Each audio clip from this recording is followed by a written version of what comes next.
잉태하사 동정녀 마리아에게 나시고 본디오 빌라도에게 고난을 받으사 십자가에 못 박혀 죽으시고 장사한 지 사흘 만에 죽은 자 가운데서 다시 살아나시며 하늘에 오르사 전능하신 하나님 우편에 앉아 계시다가 저리로서 산자와 죽은 자를 심판하러 오시리라.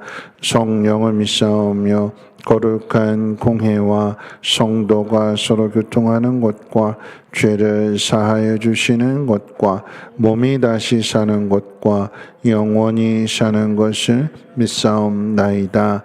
아멘. 다 함께 앉으셔서 찬송가 79장 통일찬송가로는 40장 찬송 후에 송재영 장로님 기도해 주시겠습니다.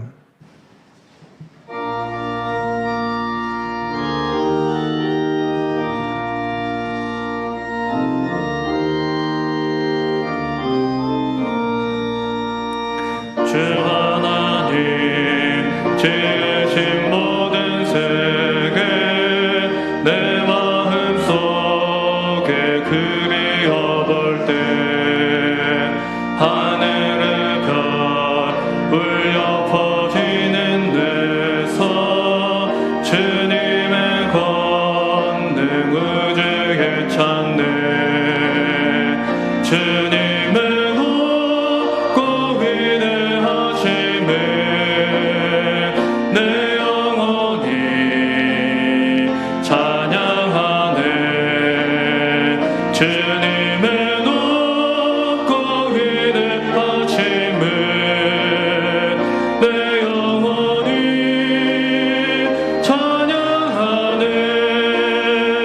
숲속이나 험한 산골짜기에서 지저귀는 저 새소리들과 고요하게 흐르는 시냇물은 주님의 솜씨 노래하도다. 주님의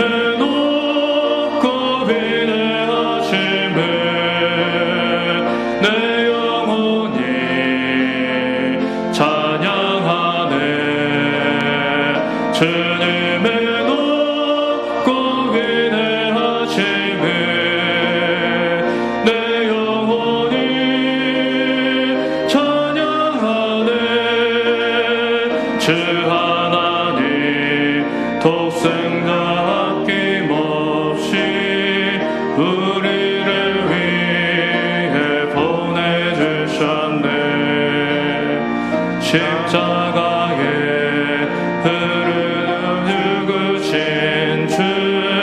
내 모든 죄를 대속하셨네.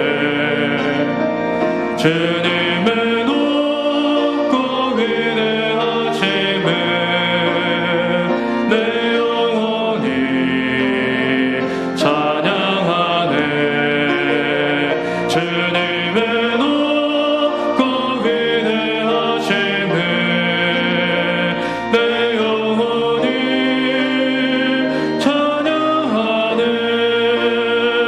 내 주 예수 세상에 다시 올 때 저 천국으로 날 인도하리.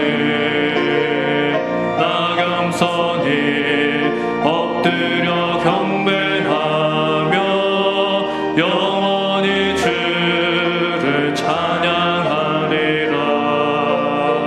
주님의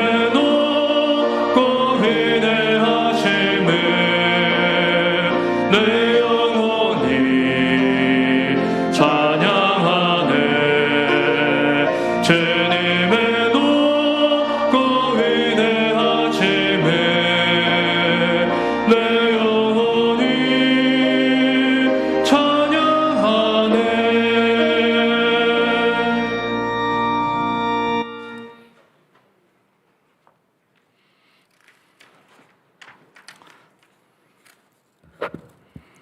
다 같이 기도드립니다. 사랑과 은혜가 충만하신 요 하나님, 이 시간에도 찬양과 영광을 드립니다. 지난 시간 주님의 은혜로 함께 하시며 어려운 환경 가운데 지켜주심을 진심으로 감사드립니다. 이 시간 예배하고 준비된 시간에 예배 드릴 수 있음을 진심으로 감사드립니다. 사랑의 하나님, 한 주간도 우리가 세상을 원망하며 남을 탓하며 주의 말씀대로 살지 못하며 기도하지 못하며 믿음대로 살지 못함을 용서하여 주시옵소서. 이 시간 연약한 모습으로 예배드릴 때 신령과 진정으로 온 마음 다하여 예배드리게 하시옵소서. 세상의 근심 걱정 내려놓게 하시며 믿음 연약한 성도 세원해 주시며 질병 가운데 있는 성도들 치료의 은혜를 주시오며 경제적 어려움에 있는 성도들 회복의 역사가 있게 하시며 가정의 문제, 사업, 직장의 문제가 해결받는 은혜의 시간이 되게 하여 주시옵소서. 예배의 간절함이 있게 하시오며 소망이 있게 하시며 감사와 기쁨 가운데 드려지는 예배가 되게 하여 주시옵소서. 사랑의 여호와 하나님, 성민교회를 사랑하여 주시고 지금까지 지켜주신 여호와 하나님 감사드립니다. 교회에서 사명 감당하며 선교하며 어려운 이웃을 돌아보며 성도를 돌아보며 나누며 섬기는 교회가 되게 하여 주시옵소서. 코로나19로 인하여 소그룹 예배와 모임을 못하는 가운데 있습니다. 당일로부터 재직들이 더욱더 기도하게 하옵시며 각 목장을 지켜주시며 목원들을 지켜주시며 남녀들 모두 지켜주시며 모일 수 있을 때까지 서로 기도하며 격려하며 주님의 때를 기다리며 승리하는 삶을 살아가는 주의 온 성도들이 되게 하여 주시옵소서. 긍휼을 베푸시는 여호와 하나님, 이 나라의 백성을 사랑하여 주시옵소서. 대통령부터 유정자들이 정직하게 하오며 올바른 정치할 수 있도록 지혜와 은혜를 주시옵소서. 이 땅의 모든 교회들에게 주님 함께하여 주시옵소서. 예배하는 곳에 주님의 은혜와 능력만이 나타나게 하여 주시옵소서. 사랑하는 목사님 성령 충만하게 하옵시며 건강하게 하옵소서. 이 시간 말씀 선포하실 때 생명의 말씀, 영혼을 살리는 말씀 온전히 선포하게 하시옵소서. 주의 성도들 영의 양식을 온전히 받아 100배, 60배, 30배 은혜의 삶을 살아내게 하여 주시옵소서. 이 시간대도 온전히 예배할 때 주의 능력만이 나타내게 하여 주시옵소서. 감사하며 예수님의 이름으로 기도드립니다. 아멘.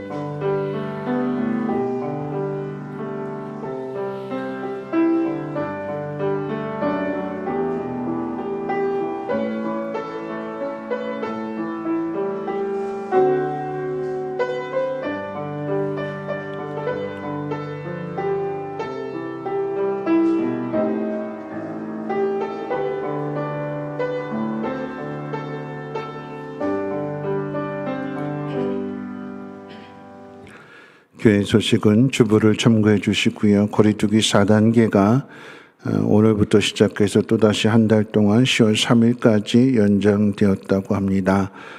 교회 예배는 온라인 예배와 현장 예배는 10%만, 그래서 우리 성민교회로서는 1부, 2부, 3부 예배를 드릴 때에 62명까지 예배를 동일하게 드릴 수 있다라고 하는 것 참고하시고, 3부 예배 때는 영상으로 예배를 드리지 못하는 분들만 오셔서 예배를 드려주시기를 부탁드립니다. 주보에 나와 있지 않습니다만 지난 주간 동안에 두 가정에서 장례가 일어났는데 임순환 집사님의 어머님과 또 김미자 권찰님 어머님 영동과 부산에서 장례가 일어났습니다. 대표로 제가 다녀왔는데 여러분들 어려움을 당하는 가정들 위로해 주시고 또 그 슬픔을 많이들 격려해 주셔서 함께 마음을 나누고 기도해 줄 수 있는 우리 성민 공동체가 되시기를 부탁을 드립니다. 하나님 말씀 보도록 하겠습니다. 하나님 말씀은 출애굽기 14장 10절 말씀부터 16절 말씀까지 보시겠습니다.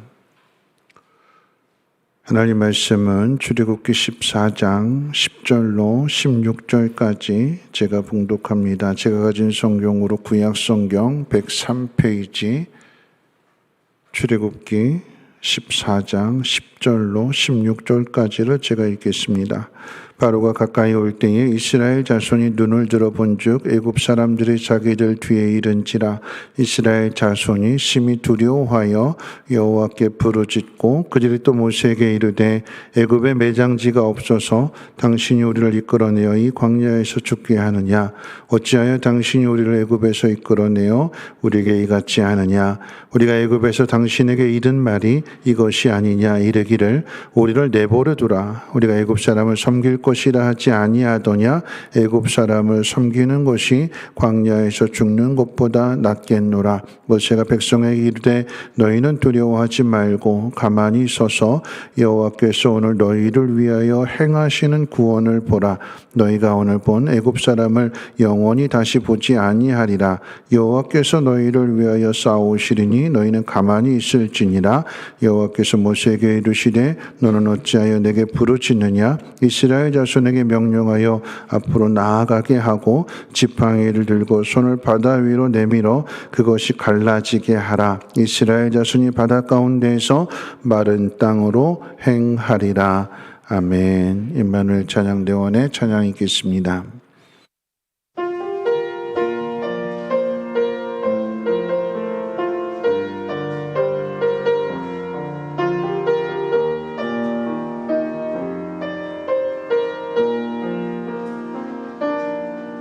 내가 누려왔던 모든 것들이 내가 지나왔던 모든 시간이 내가 걸어왔던 모든 순간이 당연한 것 아니라 은혜였어. 아침 해가 뜨고 저녁에 노을 봄의 꽃향기와 가을의 열매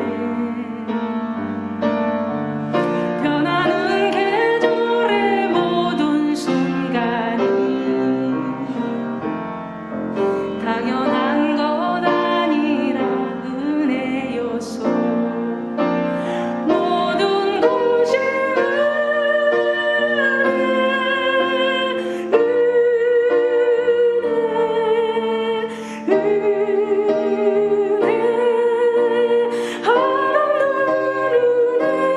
내 삶에 당연한 것 하나도 없었던 것은 모든 것이 은혜였어.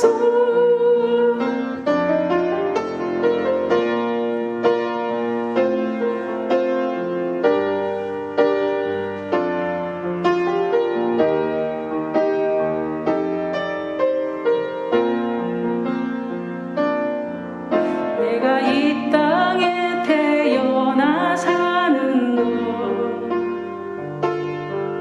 것 어린아이 시절과 지금까지 숨을 쉬며 살며 사는 모든 삶 당연한 것 아니라 은혜였소. 내가 하나님의 자녀로 살며 오늘 찬양하고 예배하는 삶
하나님이 오늘도 우리에게 은혜를 주셔서 오늘 이 하루로 살 수 있음에 감사를 드리고 세상과 구별하여 거룩한 날을 주셨기에 하나님 앞에 나와 우리의 마음을 토로하며 하나님을 예배합니다.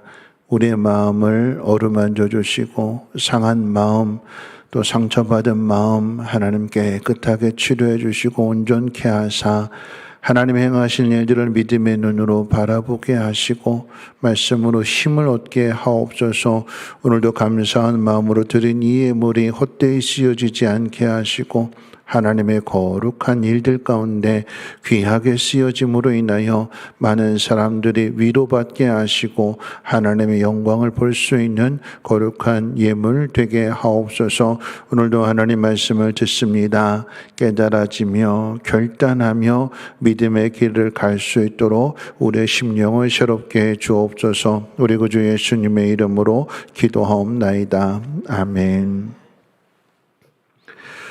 한 주일 동안도 편안하게 잘 지내셨는지요? 우리 옆에 분하고 함께 인사 나누도록 하겠습니다. 하나님 은혜 안에서 승리하십시오 하고 인사하겠습니다. 네, 하나님의 은혜 안에서 승리하십시오. 사람들은 누군가로부터 도움을 받기를 원합니다. 백지장도 맞들면 낫다라고 하는 속담처럼 도움을 받으면 짐을 더 가볍게 질 수 있기 때문일 것입니다. 무서운 밤길을 어린 아들을 업고 가야 할 때에 어린 아들은 아무런 힘을 쓰지 못하지요. 오히려 그 아들을 등에 업고 가면 힘이 더 들 것입니다. 그런데 그 아들이 등에 업혀져 있음으로 인하여서 나는 무서움을 떨쳐낼 수 있고 그 어린아이들이 힘없는데 식당에서도 7세 미만은 무료인데 그런데 주변에서 볼 때에 한 사람이 아닌 두 사람으로 보게 되는 것이요. 어린아이들이 등에 엎여 있음으로 인해서 맹수가 됐든 어떤 짐승이 됐든 감히 함부로 접근하지 못하게 되는 힘을 쓸 수 없는 아들임에도 불구하고 그 아들로 인해서 도움을 받게 되는 것입니다. 어린아이로부터 도움을 받는 것도 힘이 되는데 하물며 하나님의 도우심을 받는다라고 하면 얼마나 큰 힘이 될까요? 그런데 중요한 것은 우리가 도움을 받고 있으면서도 그 도움을 모르며 살아간다라고 하는 것입니다. 우리는 종종 내 인생에 아무런 도움이 되지 않는다라고 하는 말을 함부로 하곤 합니다. 부모가 자식에게 하는 말일 수도 있고 반대로 자식이 부모에게 하는 말일 수도 있으며 심지어는 부부지간에도 내 인생에 아무런 도움이 되지 않는다고 말할 때도 있을 것입니다. 자식이 있기 때문에 좋은 부모가 될 수 있고 또한 부모가 있기 때문에 자식이 안전하게 보호받고 있다라고 하는 사실을 깨닫지 못하는 것이요. 그것을 알지 못하는 것입니다. 서로 도움을 주고 도움을 받는 관계라고 하는 것을 깨닫지 못하기 때문에 그 고마움을 잊고 살아가는 것 같습니다. 애 봐준 공은 없다라고 하는 말이 있지요. 딸이 바빠서 엄마에게 아기를 좀 봐달라고 부탁을 했는데 이 애가 워낙 극성 맞아서 이렇게 놀다가 넘어져서 다쳤어요. 그러면 딸이 이제 와가지고는 그 다친 자기 자식을 보고 엄마한테 뭐라고 이야기할까요? 엄마는 애 안 보고 뭐 했느냐고. 그죠? 그래서 애 봐준 공은 없다고 하는 것처럼 하루 종일 그 아이와 씨름하고 내 할 일도 못하고 온 신경을 다 써서 그 아이를 돌봐줬는데 넘어진 그 일로 다친 그 일로 인해서 갑자기 은인에서 죄인이 되어버리는 모습을 보게 됩니다. 또 이런 경우도 있습니다. 시골에서 부모님과 함께 살고 있는데 멀리 서울에 살던 아들이 명절이 되어서 잠깐 내려와서 용돈을 드리고 올라갔어요. 그럼 그 부모님은 누가 제일 큰 효자일까요? 한 번 와서 용돈 주고 간 그 자식이 효자라고, 이런 효자 없다고 용돈 주고 갔다고 이렇게 막 자랑하게 되지요. 그러면 오랫동안 그 어머님을 돌봐주고 섬겼던 함께 사는 그 자녀는 뭐가 될까요? 누구에게 더 고마워야 되는 거죠? 누구에게 더 감사해야 되는 걸까요? 여러분, 우리의 모습이 그런 것 같아요. 오늘 우리 권사님 찬양해 주셨는데 모든 것이 하나님의 은혜인데, 지나온 모든 일상들을 돌아보게 되니까 하나님의 은혜인데 그 은혜는 잊어버리게 되고, 마치 어쩌다 한번 자식이 와서 용돈 한번 준 것으로 인해서 그것을 더 기대하게 되고 그것을 기다리고 있지는 않는지요. 여러분, 그런 의미에서 생각해 본다면 우리가 누군가의 도움을 구하기 전에, 또는 나를 돕는 사람이 아무도 없다고 한탄하고 원망하기 이전에 자신의 주변을 먼저 둘러보아야 될 것입니다. 왜냐하면 도움이 없다고 한 곳에 분명한 도움의 손길이 있기 때문입니다. 저는 오늘 본문의 말씀을 통해서 도움을 구할 때 먼저 알아야 할 일과, 또한 도움을 구할 때에 우리가 행해야 할 일 두 가지를 함께 생각해 보고자 합니다. 첫 번째, 도움을 구할 때 먼저 알아야 할 일들입니다. 아마도 지난주에 말씀을 드렸던 히브리 3파의 도움이 좋은 예가 될 것 같습니다. 애굽의 바로 왕이 히브리인들의 수가 점점 늘어나는 것을 두려워해서 히브리인들에게 고된 노동을 시켰잖아요. 이 고통 때문에 이스라엘 백성들이 하나님 앞에 기도했는데 오히려 고통이 사라지기는커녕 고통이 더 늘어났어요. 더 학대가 심해졌습니다. 심지어는 태어나는 남자아이들 다 죽이라고 하는 그런 명령이 내렸습니다. 하나님 앞에 기도했다면, 하나님 그 기도를 들으신다면 빨리 이 명령이 철회되어져야 되는데, 그래서 모두가 다 애굽 땅에서 편안하게 잘 살게 해주셔야 되는데 오히려 더 힘들어졌어요. 하나님이 돕지 않으시는 것일까요? 하나님 이스라엘 백성들의 기도를 외면하신 걸까요? 아니지요. 돕고 계신다고 했어요. 어떻게 도우셨어요? 그 고된 노동을 감당하면서도 아이들을 더 많이 낳게 되는, 태어나는 남자아이는 다 죽이라고 하는 명령 속에서 하나님은 히브리 두 산파를 통해서 그 생명을 보존해 주시고 지켜주시는, 그래서 모세도 살 수 있었던 거 아니었습니까? 하나님이 지켜주시고 하나님 보호하시며 하나님이 여전히 돕고 계시는데, 우리는 내가 바라는 일들이 이루어지지 않는다고 해서 하나님이 내 기도에 응답해 주시지 않는다, 나를 외면하셨다, 난 버림받았다, 하나님 앞에 원망하고 한탄하는 것이 우리들의 모습입니다. 우리는 우리가 바라는 대로 이루어지는 것만을 은혜라고 생각하고 응답이라고 생각합니다. 하나님의 도우심을 너무나 좁게만 생각하는 것, 마치 비유하자면 신앙에 있어서 편식하는 것과 같아요. 어린아이들이 자기 입맛에 맞는 것만 먹잖아요. 나물 종류 싫어하고 햄이나 고기나 이런 것만 좋아하고 자기 좋아하는 것만 먹으려고 해요. 부모는 그런 아이에게 시금치도 먹이고 멸치도 먹이고 된장국도 먹이고 먹여서 좀 몸에 좋은 것들을 먹이고 싶어 하는데, 아이들은 자기 먹고 싶은 것만, 이것만 먹겠다고 다른 것들은 다 뱉어내고 부모에게 투정을 부리는 그런 모습들. 여러분, 이런 모습이 우리의 신앙 가운데도 있지는 않는지요? 내가 원하는 일들, 내가 바라는 일들, 그것만을 생각하게 됩니다. 신학교 동기로 너무나 친한 두 분의 목사님이 계셨습니다. 두 분 다 똑같은 시기에 개척을 하게 되었는데, 이제 한 분은 개척하자마자 교회가 부흥이 되어서 큰 교회를 이루었고, 한 분은 개척한 그 모습 그대로 계속해서 어렵게 목회 생활을 하고 계셨어요.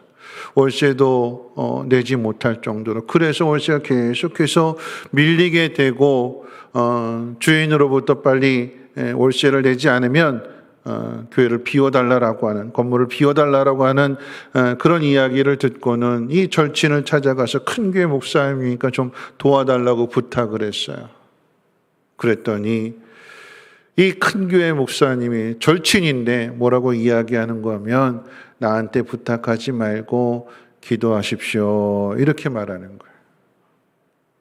나한테 부탁하지 말고 하나님 앞에 기도하세요. 여러분 이게 정답이에요? 오답이에요? 맞는 답이에요? 틀린 답이에요? 나한테 부탁하지 말고 하나님 앞에 기도하십시오. 이게 맞는 답이에요? 틀린 답이에요? 맞는 답이죠. 근데 도움을 구하는 사람이, 요청하는 사람이 이 답을 들으면 여러분 이게 정답이에요? 오답이에요? 도움을 받고자 하는 사람에게는. 목사님 마음이 상했어요. 아, 큰 교회 되더니 사람이 변했구나. 그래, 두고 보자. 그런 마음을 가지고 화가 잔뜩 나서 어떻게 할까? 뭐 답이 있을까요? 돌아와서 마음만 분하지 답이 없잖아요. 그러니까 할 수 있는 게 뭘까요? 기도밖에 없는 거예요.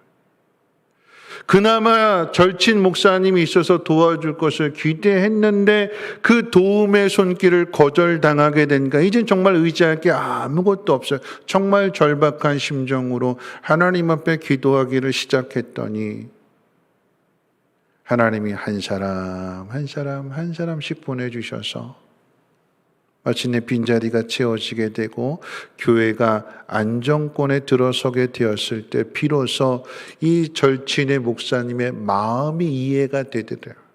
그리고 하나님의 뜻도 비로소 깨닫게 되더래요. 여러분 신앙만에 이런 이야기가 있는 것이 아니라 홍콩 배우 가운데 주윤발이라고 하는 배우가 있는데 참 괜찮은 분이에요. 몇 년 전에 이분이 자신의 그 전 재산 8,100만 원도 아니고 8,100억을 사회에 기부했어요. 환원했어요. 근데 그것으로 이 사람이 유명한 것이 아니라 이 주윤발이라고 하는 배우가 어려서 일찍 아버지를 여의었대요. 그래서 집에서는 전기세를 낼 돈이 없어 전기가 다 끊어지고 주식이라고 하는 건 무하고 고구마 먹으면서 생계를 이어가던 중에 도저히 학비를 댈 수 없어서 중학교를 중퇴하고 상점의 점원으로 또 배달부로 일을 하던 중에 얼굴이 잘생겼잖아요. 한 친구의 권유로 연극계에 입문하게 되고 열심히 연극 배우 일을 하던 중에 드디어 이제 영화 한 작품에 출연하게 되고 이게 조금 이제 유명해졌어요. 그래서 조금 이제 수입이 생기게 되니까 이 주윤발이라고 하는 배우가 그 조금 번 돈 가지고 소년, 소녀, 가장들, 어려운 사람들 신문에 기사가 나면 그 사람들을 도와주는 장학금도 보내주고 모르게 그렇게 선한 일들을 행하더래요. 이 일들, 선한 일을 행하는 모습이 홍콩의 유명한 영화배우 감독 오우삼 씨에게 이게 알려져가지고 이런 사람은 좀 도와줘야 한다 해가지고 이 사람을 자기 작품에 캐스팅했는데 그 작품이 주윤발에게 있어서 인생 최고의 작품이 되는 영웅본색이라고 하는 작품이 되는 거예요. 홍콩의 대스타가 됩니다. 자, 그런데 또 이와 관련된 그 일화 가운데 오맹달이라고 하는 이 배우가 이 주윤발하고 절친이었는데 조연 배우였는데 이 오맹달이라고 하는 배우가 술과 도박에 빠졌대요. 돈 다 잃어버리게 되고 이 도박에 빠져가지고 심지어는 중국 최대 조직인 삼합회의 돈을 끌어다 쓰고 그걸 다 탕진해버려서 이제는 빚 독촉을 넘어서 빚 안 갚으면 죽인다라고 하는 살해 협박을 받게 되니까 주윤발에게 찾아가서 한 번만 도와달라고 부탁을 했는데 이 주윤발 배우가 절친인데 뭐라고 이야기하냐면 이렇게 이야기하더래. 왜 네 문제 네가 해결하지 않고 나한테 부탁하느냐. 네 문제 네가 알아서 해라. 답이잖아요. 그렇죠? 근데 부탁을 하는 입장에서는 어떻게 받아들일까? 성공했다고, 떴다고 나 무시하는구나. 안 도와주는구나. 그로부터 이 오맹달이 만나는 사람마다 주윤발 욕하고 다니더래요. 빚을 갚아야 되는데 일은 못하고 계속해서 이 모든 탓을 다 주윤발에게 돌리는 거예요. 그러던 중에 아무도 이 사람을 배우로 캐스팅 안 했는데 그러던 중에 천장지구라고는 영화에 캐스팅이 됐어요. 유덕화 씨가 나온 영화인데 여기에서 조연으로 떴어요. 다시 일어설 수 있게 되었어요. 그래서 시상식장에서 이제 조연상을 받게 되어서 이제 가는 중에 주윤발 씨가 이제 축하한다고 손을 내밀었더니 이 오맹달 씨가 이 주윤발 씨를 향해서 얼굴에 침을 뱉으면서 욕을 하더래요. 욕을 하더래요. 그리고는 계속해서 그 후로도 이 주윤발을 욕하고 다니는, 이제 그러던 중에 천장지구 그 작품 감독과 함께 이야기를 나눌 기회가 있었는데 이 감독이, 그러니까 이 오맹달을 이렇게 다시 이렇게 세워준 은인이잖아요. 이 감독이 오맹달 씨에게 뭐라고 이야기하는가 하면, 나는 당신을 내 영화에 출연시키고 싶은 마음이 하나도 없었습니다. 그런데 주윤발 씨가 나에게 찾아와서 당신이 이 작품에 꼭 좀 써달라고, 이 작품에 꼭 맞는 사람이라고 한 번만 기회를 달라고 간곡하게 부탁을 했고, 그 당시에 주윤발이 홍콩 영화계에 끼치는 영향력이라고 하는 것은 이건 부탁이 아니라 거절할 수 없는 요청이었기 때문에 나는 주윤발 씨의 그 요청을 들어줄 수밖에 없었습니다. 그리고 주윤발 씨는 이 사실을 끝까지 숨겼습니다. 이 오맹달 씨가 그때 비로소 참회의 눈물을 뚝뚝 흘리고 가서 용서를 구하고 다시 화해를 이루었다고 합니다. 거절했어요. 거절한 것이 그 사람을 불행하게 만든 것이 아니라 그 거절을 통해서 다시 한번 자기 자신을 돌아보게 되는 것이요, 자신을 강하게 만드는 것이며 그로 인해서 다시 일어서게 되는 것입니다. 여러분, 신앙도 마찬가지입니다.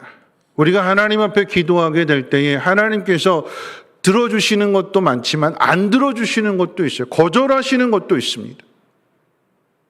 구체적으로 말씀을 드린다면 바울이 하나님 앞에 자신의 육체의 가시를 좀 빼달라고 3번이나 기도했는데 하나님은 그 부탁을, 그 기도를 들어주시지 않으셨어요. 거절하셨습니다.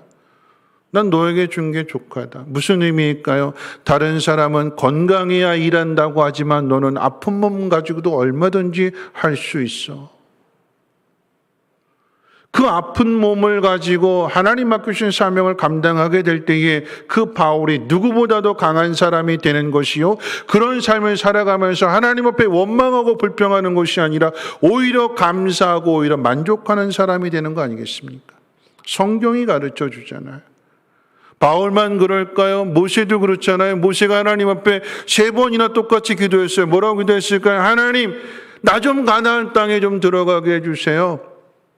이 이스라엘 백성들과 함께 들어가게 해주세요. 내가 지금까지 고생했는데 끝을 보게 해주세요. 마무리 짓게 해주세요. 3번이나 기도했는데 하나님 뭐라고 그러셨어요? 그만 기도해라. 안 된다. 단호하셨어요. 그만 기도해라. 더 이상 기도하지 마라. 더 이상 이거 입 밖에도 꺼내지 마라. 하나님 단호하셨어요. 모세가 불행했을까요? 아니요. 하나님께서 넌 여기까지야 하시면서 그의 죽음을 가려주셨어요. 영광스러운 비밀이 되게 하셨어요. 그리고는 이렇게 말씀하셨을 것 같아요. 지금까지 너 수고했어. 충분해. 이제 남은 일들은 여호수아에게 맡기고 가나안보다 더 좋은 천국으로 오려. 내게로 오려. 나와 함께 쉬자. 하나님의 거절이었는데 그 거절은 모세를 불행하게 하는 것이 아니라 참된 안식과 참된 기쁨을 누리는 곳으로의 초대였습니다. 우리가 하나님 앞에 기도하기 전에 내가 바라는 일들을 하나님 앞에 아뢰이고 그 일이 이루어지지 않았을 때 낙심하고 원망할 일들이 아니라 주변을 좀 돌아봤으면 좋겠어요. 내가 원하는 방식으로 하나님이 돕는 것이 아니라 하나님은 더 넓은 방식으로 보이지 않게 하나님은 여전히 일하고 계시고 하나님 여전히 나를 돕고 계시는 하나님이심을 믿으시기를 주님의 이름으로 축원을 드립니다. 두 번째입니다.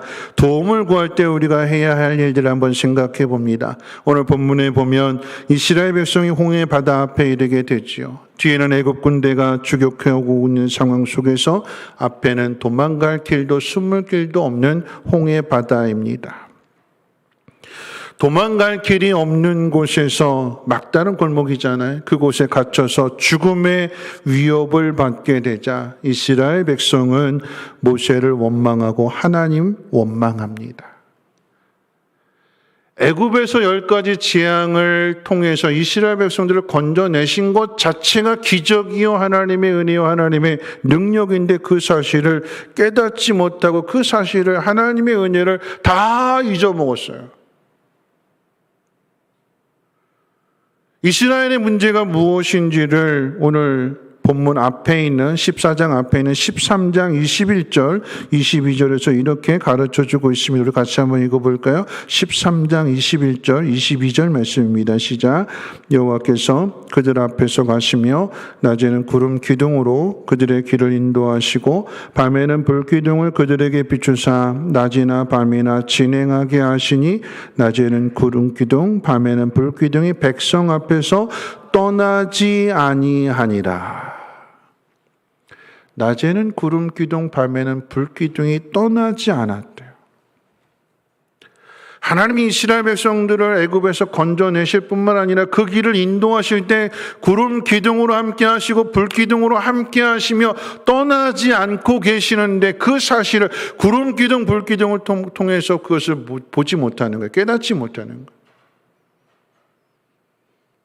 여러분 이스라엘 백성들이 진행하게 될 때 구름 기둥 어마어마한 일반적인 자연현상이 아니라 어마어마한 것을 하나님 보여주셨을 것 같아요. 그럴 때 이스라엘 백성들이 와 그랬겠죠. 와 그랬던 그 일들이 매일매일의 일상이 되다 보니까 하나님의 은혜를 잊어버리게 되는 무감각해지는 거예요. 광야의 길을 걸어가면서 배고파 죽겠노라고 그렇게 원망하고 불평하던 이스라엘 백성들에게 아침에는 만나를 통해서 공급해 주시고 또는 메추라기를 하나님께서 공급해 주시게 될 때 처음에는 와 그랬겠죠. 와 이것 봐라 와. 근데 그것이 매일의 일상이 되니까 그 은혜를 잊어버립니다. 물론 만나와 메추라기는 뒤에 나오는 일이긴 하지만 이스라엘 백성들의 그 상태를 보여주는 거예요. 하나님의 은혜를 잊어버렸기에 은혜를 잊어버리게 되니까 사방이 막힌 길에서 믿음으로 결단하지 못하고 원망하고 불평하는 모습을 보이더라라고 하는 것입니다. 여러분 우리가 기억해야 되는 것은 이 모든 일들 사방의 길이 막히고 뒤에서 애국 군대가 추격해오는 이 사실이 이 현실이 하나님의 계획 안에 있다라고 하는 것을 우리는 기억해야 되는 거예요. 구름 기둥, 불 기둥이 존재한다라고 하는 것은 하나님께서 이스라엘 백성들을 떠나지 않으시고 그 길을 함께 인도하시는 거잖아요. 14장 2절 말씀에서는 하나님께서 명령하셔서 가던 길을 돌아섰다라고 해서 돌이켜서 지금 홍해바다 앞으로 왔다라고 하는 이야기예요. 여러분 주일 저녁에 지도를 보셔서 아시겠지만 일직선으로 가장 빠른 길, 블레셋을 통해서 가장 빠른 길로 갈 수도 있는데 하나님께서 그렇게 가던 발걸음을 돌아서게 하셔서 홍해바다 앞으로 내려오게 하신 거예요. 하나님 계획이 있대요. 구름 기둥, 불 기둥을 통해서 일상의 은혜 속에서 살아가고 있다는 사실을 믿으면 하나님이 나를 여기로 인도하신 것은 분명한 하나님의 뜻이 있겠구나 하고는 하나님 앞에서 찾아야 되는데 이스라엘 백성들은 하나님 잊어버리게 되니까 해야 할 일을 까먹는 거예요. 여러분 사방이 막힌 곳에서 또한 죽음의 위협을 받는 곳에서 믿음의 사람이 해야 할 일이 뭘까요? 믿음의 사람이 해야 할 일은 하나님 바라보라라고 하는 거겠죠. 왜 길이 막혔어요? 앞서 말씀드렸던 것처럼 왜 목사님이 절친 목사님 찾아가서 좀 도와달라고 요청을 했는데 이 목사님이 기도하라고. 그나마 절친이니까 믿었었는데 그런데 그 길이 막히게 되니까 할 수 있는 일이 뭘까요? 하나님 바라보는 것밖에 없잖아요. 하나님 왜 이스라엘 백성들을 홍해 앞으로 인도하셨을까요? 그 의미에 대해서 여러 가지 생각할 수 있겠지요. 애국 군대는 홍해 바다 앞에 심판하시는 것이요, 이스라엘 백성들을 건져내신다. 이스라엘 백성들이 하나님이 갈라놓으신 그 바다의 길을 걸어감으로 인해서 그 길을 건너게 되었을 때에 그 갈라졌던 바다의 길을 하나님 다시 덮어놓으셨어요. 다시 바다가 되게 하셨어요. 무슨 이야기일까요? 돌아갈 길이 이제는 없다라고 하는 얘기예요. 앞으로 가야 할 길만 있지 너희에게는 애굽으로 돌아가는 길은 막혔으니까, 덮였으니까 다시는 생각도 하지 말라라고 하는 이야기입니다. 또 어떤 의미일까요? 여호수아서 공부했던 내용처럼 하나님께서 홍해 바다 건넌 이 일들을 통해서 여리고성 사람들이 간담이 녹았다고 했잖아요. 싸울 의지를 다 잃어버렸다고 했잖아요. 여러분, 그런데 이것은 홍해 바다를 건너고 난 뒤에 깨닫게 되는 일들, 배우게 되는 일들, 경험하게 되는 일들입니다. 지금 당장 홍해 바다 앞에서 사방이 꽉 막혔고 뒤에서는 죽음을 위협하는 것이 점점 조여드는 상황 속에서 이스라엘 백성들이 해야 될 일이 무엇일까요? 하나님만 생각하고 하나님만 바라보라라고 하는 거죠. 하나님만 바라보는 사람과 하나님을 바라보지 못하는 사람의 차이가 나타나게 되는데 그 차이가 기도의 차이입니다. 하나님을 생각하는 사람은 막힌 상황 속에서 죽음의 위협이 서서히 내 목을 조여드는 그런 상황 속에서 하나님 생각하는 사람, 하나님 바라보는 사람은 기도하는 거예요. 근데 하나님 잊어버린 사람은 원망하고 불평하고 낙심하고 포기하는 거죠. 여러분, 기도하는 사람이 있어야 길이 찾아지게 되는 거예요. 오늘 13절 같이 한번 읽어볼까요? 본문 말씀 13절입니다. 시작. 모세가 백성에게 이르되 너희는 두려워하지 말고 가만히 서서 여호와께서 오늘 너희를 위하여 행하시는 구원을 보라. 너희가 오늘 본 애굽 사람을 영원히 다시 보지 아니하리라. 기도하는 사람이 답을 찾아내는 거예요. 하나님 우리를 어떻게 구원하시는가 보자, 기대하는 거잖아요. 그렇죠?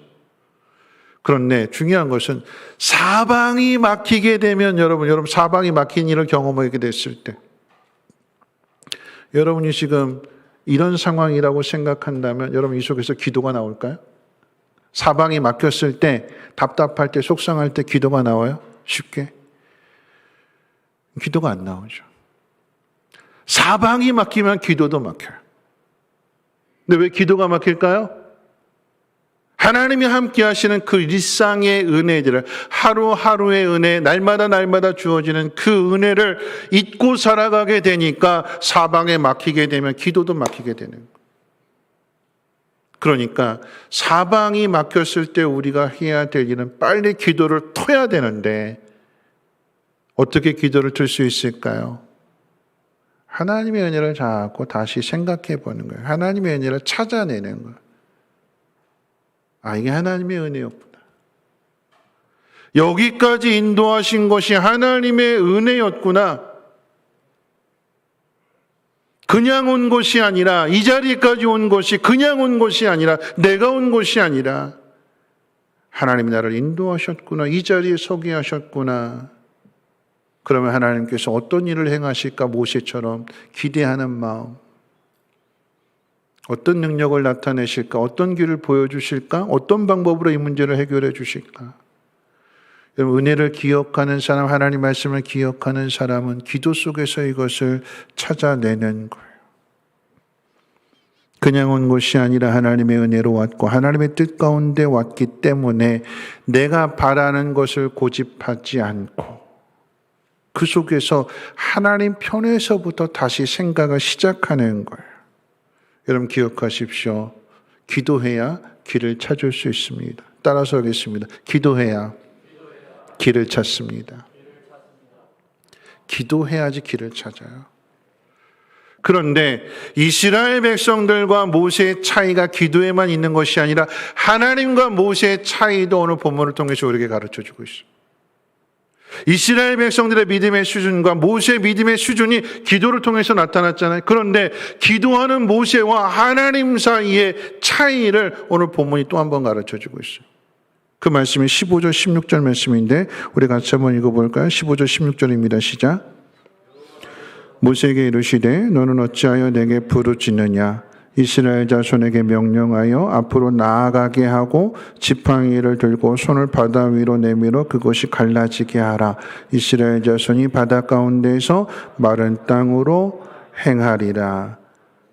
모세는 기도만 하고 있었는데 하나님 어떻게 행하시는가, 하나님 어떻게 우리를 구원하시는가 한번 보자 그랬는데 하나님 모세에게 뭐라고 말씀하시는 거예요? 너 왜 가만히 기도만 하고 있니?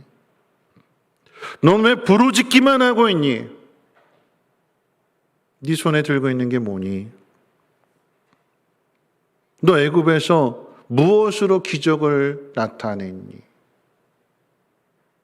무엇으로 기적을 나타냈어요? 지팡이를 통해서. 하나님 명령하신 것에 대해 지팡이로 가르치게 되니까 거기에 기적이 나타났잖아요. 하나님 동일한 방법으로 말씀하시는 거예요. 너 어제 어떻게 했니? 생각해봐. 너 애굽에서 어떻게 했니? 생각해봐. 똑같이 하면 되는 거야. 하나님 명령 주시니까 하나님 그 말씀 가운데 지팡이로 바다를 가리키게 될 때 그 바다가 갈라지지 않습니까? 여러분, 근데 중요한 것은 무엇이냐면 하나님 왜 이스라엘 백성들을 홍해 바다 앞으로 인도하셨는가라고 하는 것이요, 왜 이런 현실을 만나게 하셨는가라고 하는 그 이유를 찾아야 되는 것. 왜 하나님이 가던 길을 돌아서서 홍해 바다 앞에 두시고 애굽 군대가 쫓아오는 이 상황을 이스라엘 백성들로 하여금 겪게 하시는가? 그 이유가 뭘까요? 중요한데 11절 12절, 여러분 이 모습이 우리들 모습이 아니기를 바라는데 11절 12절 같이 한번 읽어볼까요? 시작.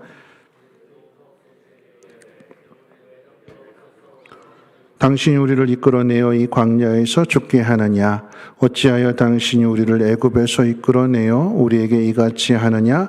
우리가 애굽에서 당신에게 이른 말이 이것이 아니냐 이르기를 우리를 내버려 두라. 우리가 애굽 사람을 섬길 것이라 하지 아니하더냐? 애굽 사람을 섬기는 것이 광야에서 죽는 것보다 낫겠노라. 여러분 이 마음을 어디서부터 가졌대요? 내버려 둬라. 이렇게 살다가 죽게 내버려 둬라. 이런 마음 어디서부터 가졌대요? 애굽에서 나올 때부터 이런 마음을 갖고 나왔대요. 하나님이 10가지 재앙을 통해서 애굽을 심판하시고 이스라엘을 건져내셨는데 어린 양의 피를 통해서 이스라엘 백성들을 건져내셨는데 그 길을 걸어가면서도 어떤 마음 갖고 있는 거예요? 이 길이 안전할까? 이렇게 살 수 있을까? 하는 그런 마음을 가지고 지금 오고 있었던 거예요. 하나님 백성으로서의 사명, 이스라엘 백성으로의 정체성, 그 모든 걸 잃어버렸을 뿐만 아니라 하나님이 복 주시는 것이 어떤 것인지 그것을 상상조차 할 수 없기 때문에 나 이렇게 사는 것 좋으니까 그냥 내버려 둬. 그게 이스라엘 백성들의 신앙의 수준이래요. 그 길로는 가나안 땅에 들어갈 수 없는 거예요. 그러니까 홍해 바다 앞으로 인도하셔서 홍해 바다 앞에 길을 열어놓으셨을 때 이스라엘 백성들로 자 가자 하면 할렐루야 하고 이스라엘 백성들이 그 길로 바닷속으로 들어갈까요? 안 들어가요. 안 들어가요. 내버려둬 이런 마음 가지고 나 이렇게 살도록 내버려둬 이런 마음 가지고 살아가는 사람이 하나님 바다에 길을 열어놓으셨는데 그 길을 들어갈까요? 괜히 이 길로 갔다가 이 바다 덮이면 다 죽는 거 아니냐? 우리 죽이려고 이 길로 인도하느냐? 그런 마음을 갖기 때문에 그래서 하나님께서 애굽의 군대를 쫓아오게 하시는 거예요. 그것도 독이 잔뜩 오른 화가 머리끝까지 침을 올려서 장자를 이런 슬픔을 가지고 내 걸리면 가만 안 놔둔다 하는 그 독이 바짝 든 애굽의 군대가 뒤에서 쫓아오게 되니까 이제는 믿음이 아니고서는 그 길을 갈 수가 없는 상황이 된 거예요. 홍해바다의 길을 기억해 보십시오. 바다가 갈라졌대요. 누가 그 길을 들어갈 수 있을까요? 믿음을 가진 사람이 그 길을 들어가서 그 바다의 길을 통과함으로 그들은 구원을 받지만, 이스라엘 백성은 구원을 받지만, 똑같은 바다의 길인데 믿음 없이 들어간 애굽 군대는 그 바다의 수장이 되는 거예요. 구원의 징표가 되는 거죠. 구원 어떻게 받아요? 믿음으로. 기도만 하는 것으로 끝나는 것이 아니라 하나님 길을 열어놓으신 그 길을 믿음으로 가야 되는 거예요. 그래야 구원이 되는 것이요, 하나님의 능력을 경험하게 되는 것입니다. 왜 이스라엘 백성들을 홍해 앞으로 인도하셨어요? 이게 될까? 나 안 간다고 했는데, 나 그냥 이렇게 살도록 내버려 두라고 했는데 왜 나를 강제로 끌고 왔지?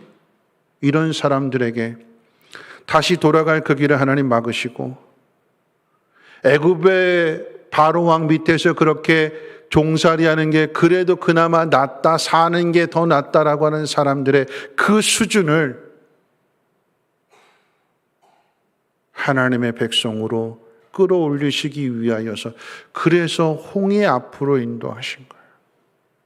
사방이 막히게 하신 거예요. 숨을 곳이 없게 하신 거예요. 죽음의 위협을 날마다 시시각각 조여오는 그 죽음의 공포를 느끼게 하시는 거예요.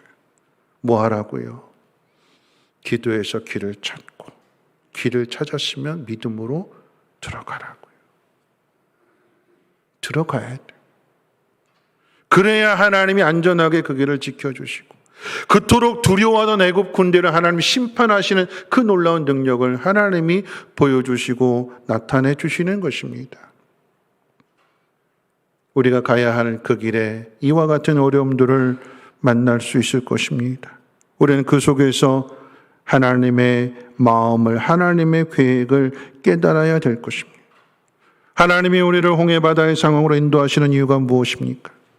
하나님 백성으로서의 정체성과 사명을 찾으라고 하는 의미입니다. 세상에 길들여져 살지 말고 믿음을 회복하고 하나님 백성으로서의 걸음을 내디디라고 말씀하시는 것입니다. 오늘 이 말씀을 통해 우리 모습을 돌아볼 수 있어야 됩니다. 혹 이스라엘 백성처럼 하나님의 백성으로서의 인도함을 받는 그 길에 대하여 출발의 자리에서부터 불신의 마음으로 가고 있지는 않는지요. 하나님이 주실 복, 하나님이 이루실 하나님의 나라를 생각하지 못한 채 삶의 의미 없이 그냥 하루하루를 힘겨워하며 살아가고 있지는 않는지요.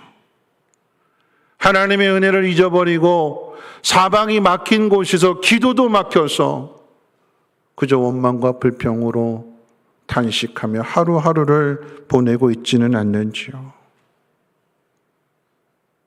하나님의 홍해바다 앞에서 우리에게 요구하시는 것은 기도가 회복되고 믿음이 회복되며 하나님이 열어놓으신 그 길로 믿고 걸어가라라고 하는 것입니다. 홍해바다의 길은 믿는 자에게는 구원이요, 믿지 않는 자에게 똑같은 길인데 심판이 되는 것이고, 하나님 믿지 않는 자에게도 하나님의 영광을 나타내시지만 하나님 믿는 자에게도 하나님의 영광을 나타나실 때 그 영광은 다른 거예요. 심판을 당하는 사람들은 하나님 무서워 벌벌 떨게 되지만, 구원을 받은 사람에게 하나님 우리를 이렇게 인도하시는구나, 하나님 우리를 이렇게 사랑하시는구나, 하나님의 능력이 이런 능력이구나 하는 것을 깨닫게 됨으로 걸어가는 그 길을 안전하게 걸어가도록 하나님 가르쳐 주시는 것입니다. 하나님께서 이스라엘 백성들을 홍해 바다 앞으로 돌아가게 하셨어요. 그리고 그 어려움을 겪게 하셨습니다. 이제 말씀을 마치려고 합니다. 이런 모든 일상이 우리는 하나님의 은혜라고 하는 사실을 잊지 말아야 될 것입니다. 우리가 바라는 일이 지금 당장 이루어지지 않는 것은 하나님이 우리를 돕지 않는 것이 아니라 하나님 여전히 우리가 알지 못하는 그 손길, 더 풍성한 손길을 통해서 우리를 돕고 계시는 것. 때론 우리가 구하는 것에 대해 하나님 거절도 하시지만 그 속에서 우리를 더 강하게 훈련하신 뒤에 그 다음에 주시는 거예요. 여러분, 그 사실을 믿는 사람이 해야 할 일은 감사일 것입니다. 우리는 모두가 다 예수 그리스도의 십자가의 은혜로 죽음의 길로부터 구원을 받았습니다. 그런데 구원을 받은 것으로 끝내지 않으시고 나를 예수 그리스도를 닮는, 그리고 하나님을 닮는 사람으로 날마다 하나님께서 여러 가지 상황들을 통해서 우리를 훈련하시는 거예요. 그런데 그 훈련 속에서 우리가 써내는 하나님께 드리는 답의 모습을 보면 다 낙제, 다 낙제. 원망하고 불평하고 나 이렇게 살도록 내버려두라고, 왜 나 자꾸 건드리느냐고. 이스라엘 백성들처럼 그런 답을 써내요. 근데 하나님은 모세를 통해서 다시 길을 열어주시고 가르쳐주시고 우리를 훈련하셔서 마침내 그 약속하신 땅에 들어가게 하시는 분이 우리 하나님이십니다. 하나님의 은혜가 있기 때문에 오늘 내가 이렇게 있는 거예요. 실수 없어서가 아니라 실수하고 실패하는데도 또다시 기회를 주시고 내 실수는 다 잊어버리시고 괜찮아, 다시 해봐. 하나님의 은혜 안에 있다라고 하는 것을 기억하는 사람이 해야 될 일들이 뭘까요? 감사잖아요, 감사. 그리스도인으로서 해야 될 일이 무엇인지를 데살로니가전서 5장에서 이렇게 가르쳐 주잖아요. 항상 기뻐하라. 쉬지 말고 기도해라. 그리고 범사에 감사해라. 이것이 그리스도 예수 안에 있는 너희에게 향하신 하나님의 뜻이다. 홍해 바다 앞에서 애굽의 군대가 죽이겠다라고 하는 위협 앞에서 내가 너희를 지켜줄 거야, 새로운 길로 인도할 거야, 쫄지 마, 믿음으로 가.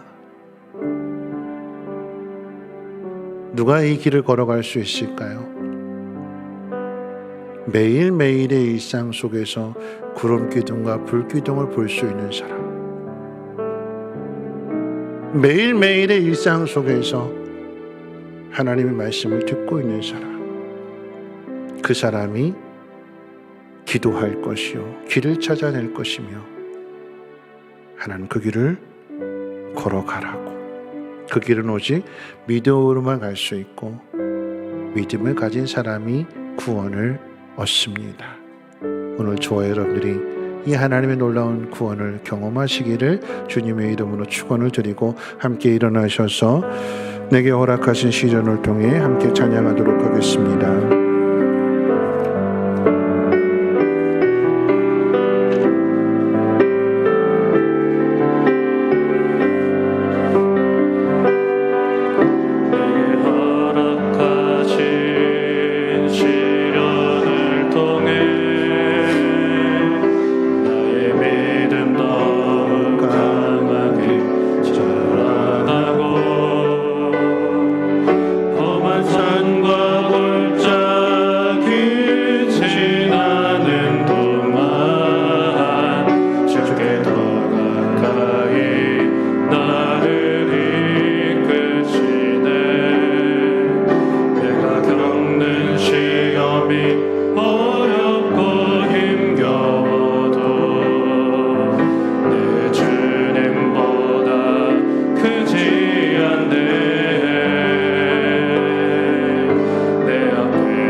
주와 함께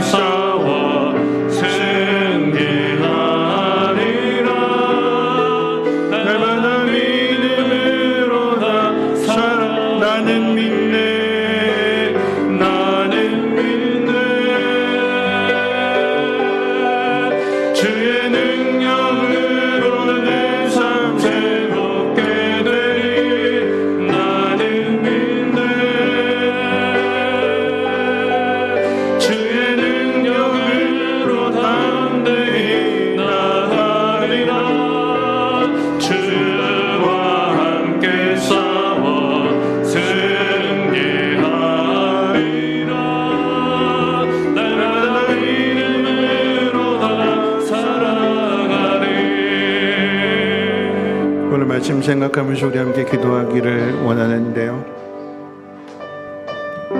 우리가 가는 길에 대하여 억지로 끌려가고 있지는 않는지, 하나님 복 주시는 길인데, 하나님의 능력을 나타내 주시는 길이요, 구원의 은혜를 베풀어 주시는 길인데 이렇게 살게 내버려 두라고, 난 그저 이게 좋다고 원망하면서 억지로 가고 있지는 않는지요. 왜 막힐까요? 왜 하나님께서 죽음의 고통과 그 위협을 느끼게 하시는 걸까요? 하나님 보라고 하는 얘기예요. 길이 막히면, 기도가 막힌 상태 그렇게 살아가지 말고 기도를 뚫으라고 하는 이야기입니다. 길을 뚫으라고 하는 이야기입니다. 여러분, 기도로 길을 뚫어내야 될 것이며, 그리고 믿음으로 그 길을 나아가야 될 것입니다. 똑같은 길인데 믿음을 가진 사람은 구원해 주시지만, 똑같은 길인데 믿음 없는 사람은 다 죽잖아요. 하나님 오늘 나에게 믿음을 주옵시고, 구름 기둥과 불 기둥으로 날마다 베풀어준 그 일상의 은혜들을 놓치지 않게 하시고, 말씀을 붙들게 하시고, 기도로 길을 찾아내며 그 길을 걸어갈 때에 구원의 은혜를 경험하게 해달라고, 이 코로나 어려움 속에서도 믿는 자만이 하나님의 은혜를, 하나님의 능력을 경험하게 해달라고 우리 함께 동성으로 하나님 앞에 기도하겠습니다. 거룩하신 하나님 감사합니다. 하나님께서 이스라엘 백성들을 홍해 바다 앞으로 인도하셨습니다. 돌아가게 하셨습니다. 길을 막아 놓으셨습니다. 숨을 곳도 피할 곳도 없고 죽음의 공포가 서서히 내 목을 조아오는 숨을 쉴 수 없는 하나님 그런 지경까지 이르게 되었습니다. 하나님, 그때 우리가 해야 될 일은 원망하고 불평하는 일이 아니라, 하나님 길이 막혔다면 하나님 길을 뚫어내야 될 것입니다. 기도가 막혔다면 기도를 뚫어내야 될 것입니다. 믿음으로 구하게 해주시고, 믿음으로 길을 찾게 하시며, 하나님이 열어놓으신 그 길을, 한 번도 가보지 않은 그 길을, 하나님 복 주시는 그 길을, 하나님의 능력을 나타내는 그 길을 믿음으로 결단하며 나갈 수 있도록 하나님 은혜를 베풀어 주시옵소서. 믿는 자만이 구원을 얻게 될 것이요, 믿는 자만이 하나님의 영광을 나타나게 될 것이며, 하나님과 함께 동행하는 사람이요, 세상을 정복하고 다스릴 수 있는, 약속하신 땅을 정복하며 다스릴 수 있는 믿음의 삶을 살아가게 될 것입니다. 하나님 우리를 도와주시고, 하나님 우리의 마음을 새롭게 해주시고, 믿음의 은혜를 더하여 주시옵소서. 오늘 우리가 이 자리에 있는 것이 우리의 실력이요, 우리의 능력이 아니라 하나님의 은혜임을 믿습니다. 돌아가게 하셔서 사방에 꽉 막힌 길을 경험하게 할 때에 하나님 우리에게 요구하시는 것은 기도로 길을 뚫으라고 하는 하나님의 뜻입니다. 하나님, 길이 막혔을 때 기도가 막히지 않게 하시고, 길이 막혔을 때 기도를 뚫음으로 인하여 길을 찾는, 그리고 길을 만드는 사람들 되게 하옵소서. 하나님 열어놓으신 그 길, 한 번도 가보지 않은 길이요, 경험해보지 못한 길이라 할지라도 하나님 믿는 믿음으로 순종하며 나아가게 하여 주시고, 일상의 은혜들 속에서 하나님 앞에 감사하며 기뻐하며 기도할 수 있는 우리 모두가 되게 하시고, 코로나 어려움 속에서도 하나님의 그 크신 능력을 깨닫고 감사하며 살아갈 수 있는 복 있는 사람들 되게 하옵소서. 이제는 우리 주 예수 그리스도의 무한하신 은혜와 하나님의 그 크신 사랑하심과 성령님의 감화 감동 충만 보호 역사하심이 하나님의 도우심 가운데 믿음으로 그 길을 걸어가기를 소망하는 사랑하는 주의 백성들 머리 위에와 가정과 하는 모든 일들과 특별히 자녀들 위해 성민교회와 또한 쉼터와 유치원과 이 땅의 모든 교회들, 북한과 아프가니스탄까지 이제로부터 영원토록 항상 함께 있을지어다. 아멘.